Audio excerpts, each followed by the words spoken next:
चलिए अब मैं इसको पढ़ती हूँ।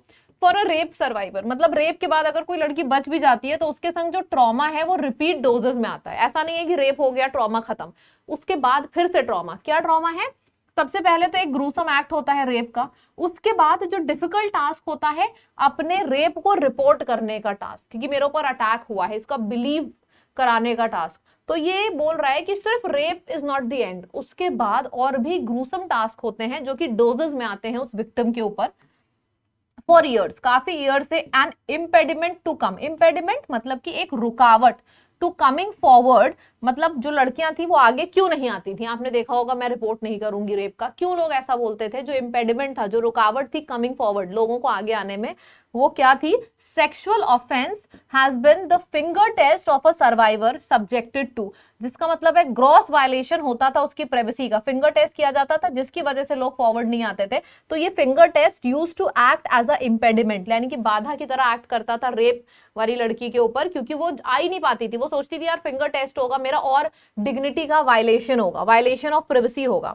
एक हॉरर अपॉन हॉरर, मतलब ये पहले तो रेप हुआ फिर प्रूव करो कि रेप हुआ, तो this is horror upon horror.